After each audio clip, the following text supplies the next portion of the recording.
Everybody. Morning. Morning. Morning. I've got a little announcement to make because it's important to us all. I start by saying welcome to all the members and officers to this meeting of the Standards Committee, which, due to government advice to practice social distancing, will be held virtually.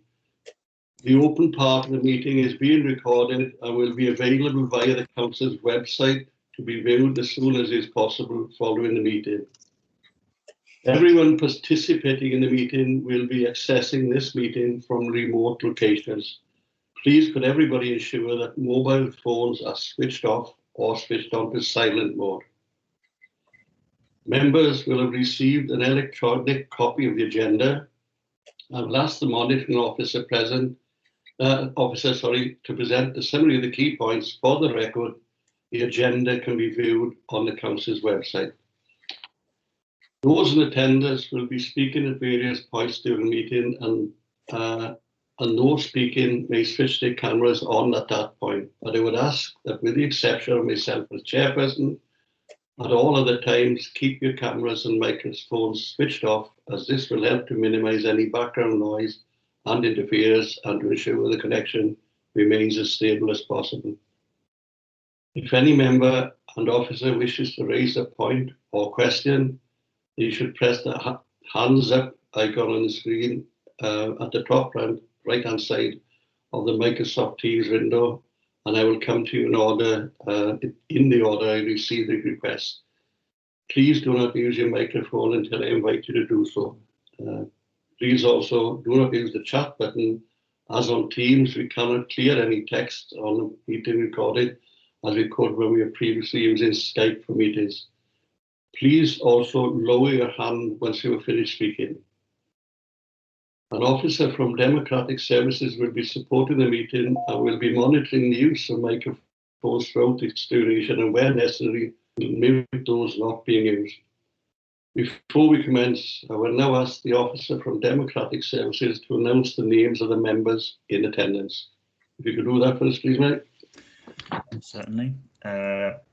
Members in attendance today are Mr. Cliff Jones, Chairperson, Councillor Mike Clark, Mr. Jeff Baker,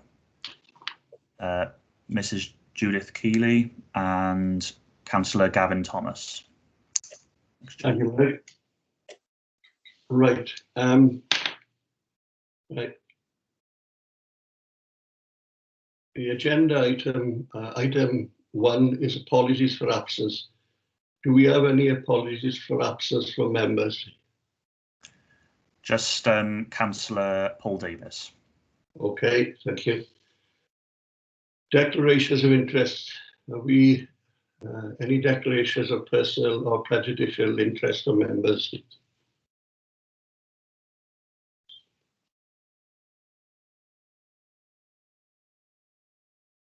No? Okay. The approval of the minutes. Can we approve the minutes of the 19th of November and of the 21st of December, please?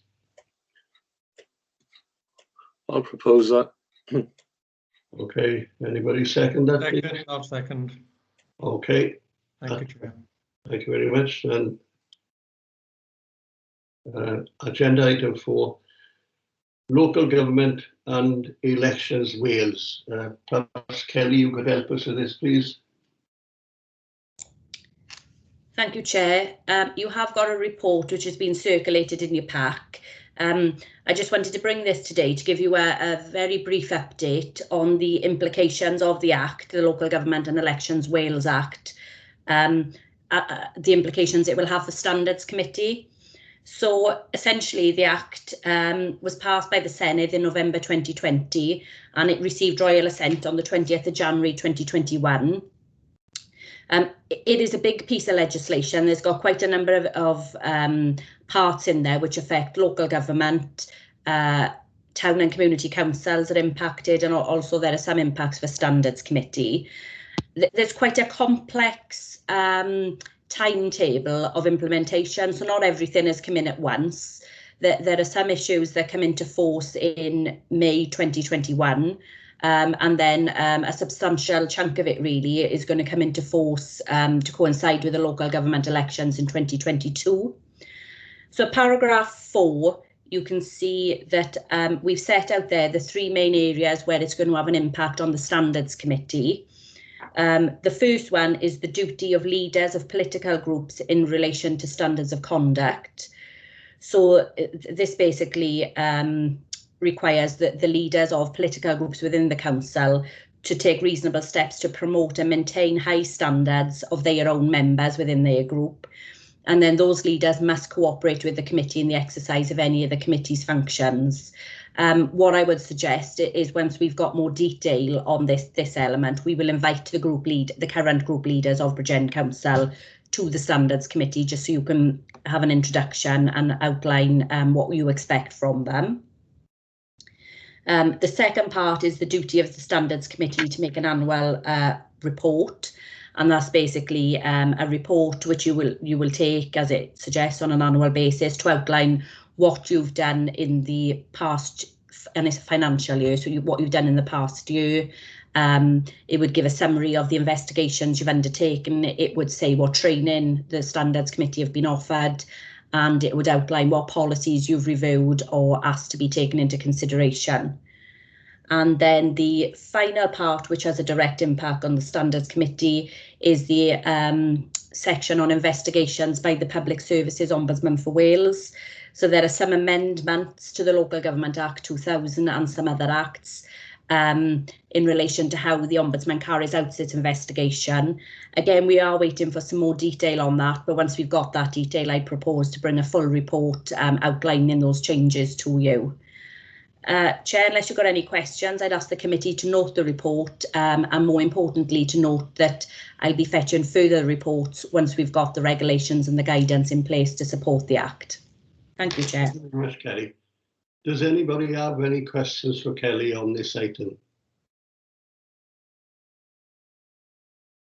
All silent? No? Okay, Kelly, I think we can take your proposal. And I have a question, Chair. I put my hand up. Have you? I have a question. I put my hand up. Sorry, Jeff. Have you got it? No, I've got a black screen that's one with everybody's initials on it. Is it up now? No? No. Now? Probably not from you, Mike. It's I can see your hand up now, Mike. But it's only a small hand, Chair. Yeah. May I ask my question? Of course you can. Go ahead.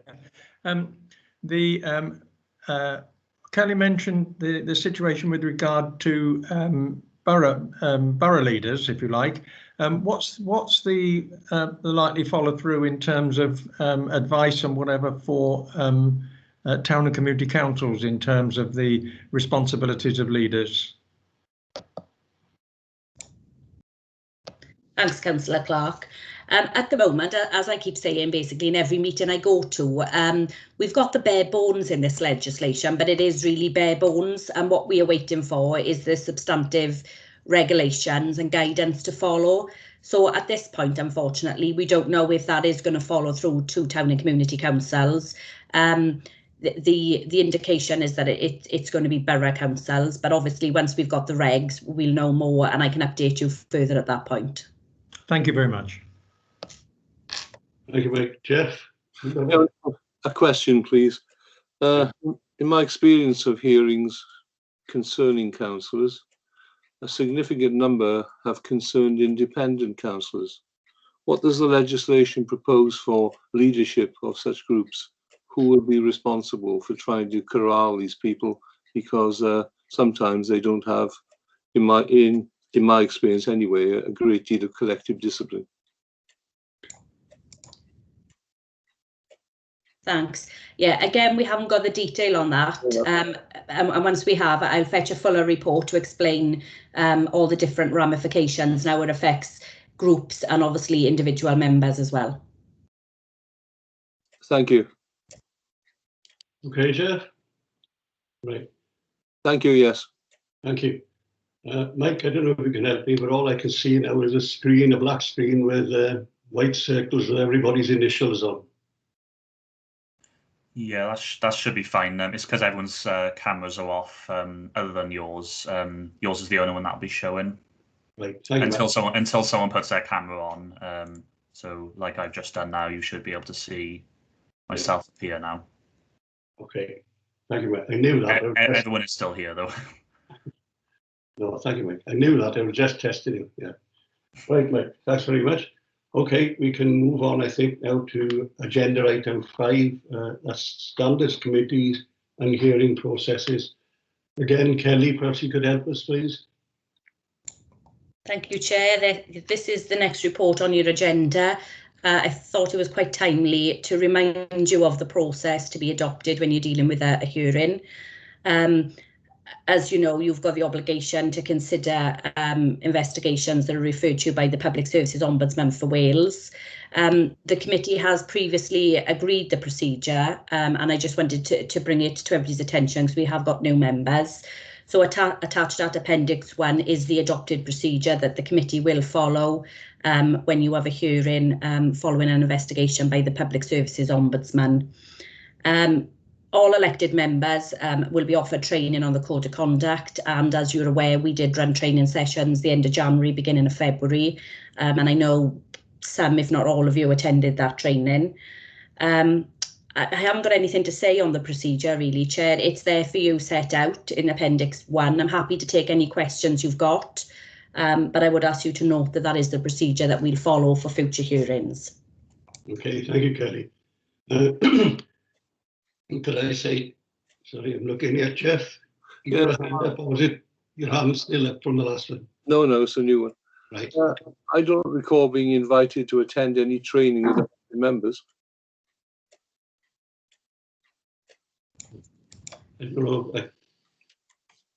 I know I got an email and a copy of an email, and I attended a virtual meeting, of course, the training. And could I say, while I'm speaking now, I was impressed with the training. It was very good. The presentation and the person presenting, it was excellent. Well, I, for one, would like to have seen it then. Okay, I'll double check whether that invitation was sent or not. We are offering 2 additional sessions in March for town and community councillors. So obviously we can forward the invite, and you're more than welcome to attend one of those sessions. And that takes care of it. Thank you very much. But if you could check in case I've missed it, I'd be obliged, but I don't think I have. Okay. Yes, okay, I'll have the team to look into it for you. Thank you very much. Thank you, Jeff. Gavin, you'd like a question? Yes, please. Just a comment on the last discussion. Really, I attended One Voice Wales Code of Conduct training last night virtually. It's available to all town and community councils, and I have to say it was very, very good. I did attend the council provided one as well. I think the One Voice Wales one was probably more detailed for town and community councils, but it was excellent. So that's available via most the town clerks. Okay, thank you, Gavin. Right. Do we have any other questions? No, can't see any hands up. Okay, thanks. If that's the end of that item, then we can move on to item 6, the adjudication panel for Wales sanction guidance. And again, Kelly, I'd ask you to help us, please. Okay, thanks again, Chair. This is just to let members know of the sanction guidance we've recently received from the Adjudication Panel for Wales. They have recently revised and modernised their sanctions process. I think Councillor Clark is waiting. There we go. They did have a consultation to look at its sanctions guidance, and now they've obviously published the results of that. The primary purpose of the guidance is to assist the adjudication panel when dealing with tribunals and when they consider the appropriate sanctions to impose where they found a councillor has been in breach of the Code of Conduct. This does only apply to the adjudication panel for Wales, so these are not sanctions that can be applied by the Standards Committee, but I felt it was important for you to be aware of their existence and what they are. So they are set out in Appendix 1, and again, happy to take any questions you may have. Thank you, Chair. Thank you, Kelly. Does anybody have any questions for Kelly, please?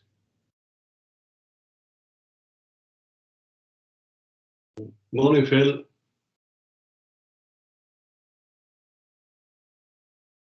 You're on mute, Phil. Anyway, there don't seem to be any questions for you, Kelly, on that. So we move on to item 7 of the agenda, the urgent items. Are there any urgent items of business that we need to discuss? Kelly, do you know of any? No, Chair, I haven't been notified of any. No. All right then. That moves us on to 8, the exclusion of the public.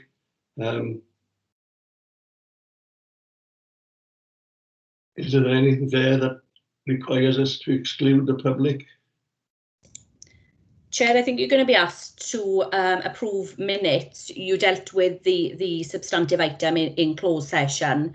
Yeah. So again, you'd have to do the test under the Local Government Access to Information order to determine whether you should consider the minutes in private. Given that you felt there were confidentiality issues in the substantive items, my advice would be that they continue to apply. But obviously it's for the committee to undertake that public interest test and determine whether you go into closed session. Right. Yeah, let me just catch up. We've approved the minutes, but not actually discussed the contents of the minutes. Is that what you're telling us? And if we are discussing the contents, then perhaps we consider going in private. You've approved the minutes from the open session of the last meetings. What you have here is the minutes from the closed session of the previous meetings. Right. Okay.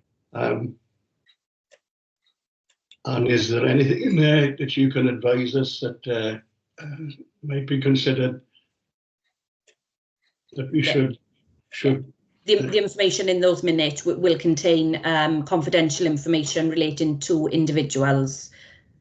Okay, so I'm trying to scroll up and down on iPad as well because that's got the agenda on it. But Could I propose, Chair, that we exclude the public from consideration of this item? Okay, thank you, Jeff. I'll catch up with you in a minute. Sorry. Yeah. Right. Okay, Jeff has proposed we exclude the public from this item of the agenda. Does anybody support that, please? Yeah, I'm prepared to second it. Okay, thank you very much. Okay, so now we can move on to the minutes of those